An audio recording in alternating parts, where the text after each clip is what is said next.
Bonjour les amis et bienvenue dans cette nouvelle vidéo. Donc dans la vidéo précédente, on a ajouté ce document, le document du contrat de travail dans cette bibliothèque de documents SharePoint. Et maintenant, on va ajouter des propriétés sur ce document qu'on va utiliser pour les métadonnées. D'accord? Et comme expliqué dans la vidéo précédente, ces trois colonnes que vous voyez ici, le nom, modifié et modifié par, ce sont des colonnes qui viennent par défaut dans une nouvelle bibliothèque de documents SharePoint. D'accord? Et dans la colonne nom, on a le nom du fichier qu'on a chargé. D'accord? Et dans la colonne modifiée, nous avons l'heure et on va actualiser la page. Et dans la colonne nom, nous avons la date et l'heure. D'accord? La date ou l'heure de l'ajout et de la modification du fichier. Et dans la colonne modifiée par, on a le nom de la personne qui a créé ou modifié le document. Donc, on va ajouter ces informations, les informations du contrat de travail.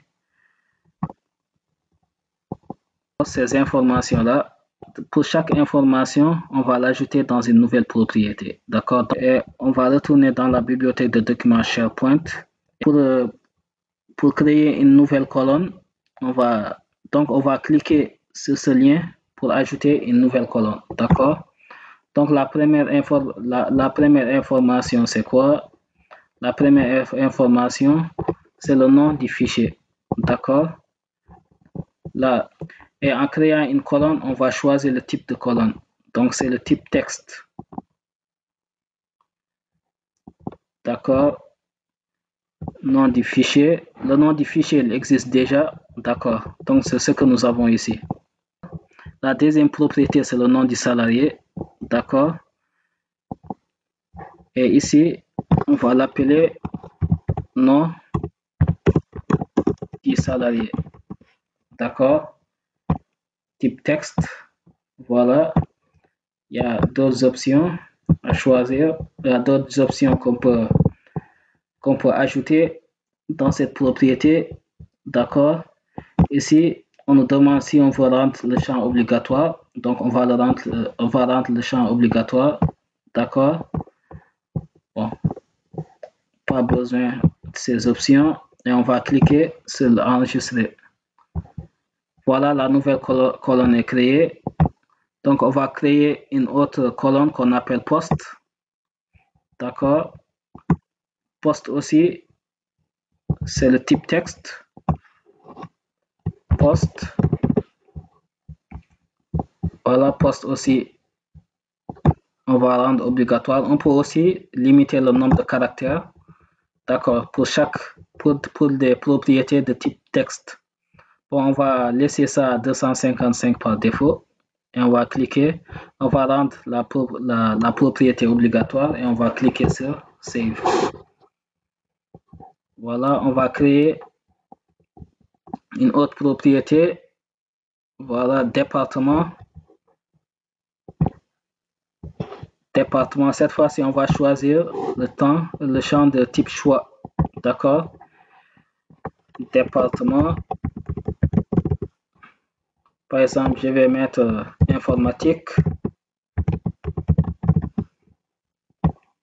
Finance.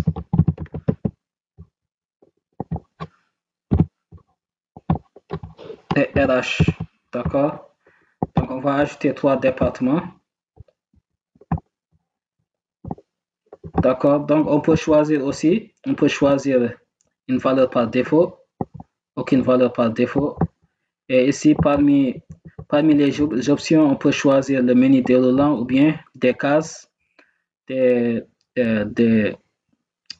bien des options, des boutons radio. D'accord? Donc, on va laisser ça, on va choisir. Personnellement, je préfère le menu déroulant. D'accord? On peut aussi ajouter une sélection multiple. D'accord? Donc, on va ajouter une sélection. on va laisser la sélection unique, d'accord?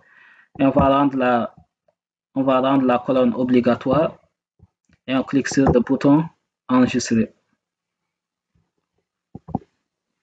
Voilà, ça nous reste la date de débit. La date de débit, donc on va ajouter une nouvelle colonne pour la date. On va ajouter une nouvelle colonne pour la date. Donc cette colonne, elle est de type date. D'accord? Donc on va choisir date et l'heure. D'accord? Date de débit. On va corriger la faute. On va corriger la faute. Et ici, on nous demande si on veut inclure l'heure. On ne va pas inclure l'heure.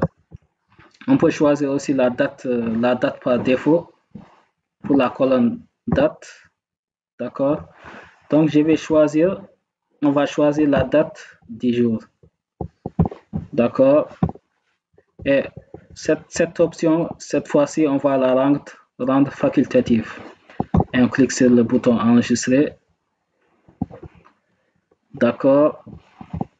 Et on va ajouter la colonne type de contrat. D'accord? On va ajouter une nouvelle colonne type de contrat. On va choisir le type choix.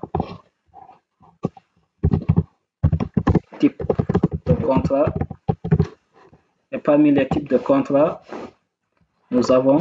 Et parmi les types de contrat, on a CDD, CDI, et je vais ajouter prestation de service.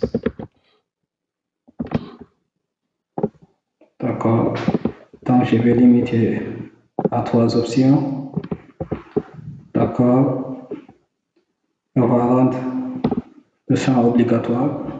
On clique sur enregistrer. D'accord. Et le compte, cette colonne, je pense ce n'est pas la peine de l'ajouter. Et il nous restera seulement cette colonne, la colonne responsable RH. Pour responsable RH, on va choisir le champ de type texte.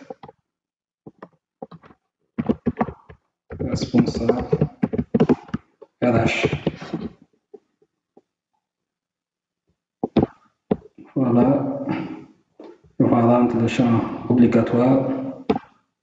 On clique sur enregistrer. Donc, on a suffisamment de métadonnées qu'on peut gérer sur ce document SharePoint.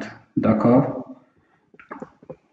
Nous allons nous en arrêter là et on va continuer la leçon dans une nouvelle vidéo.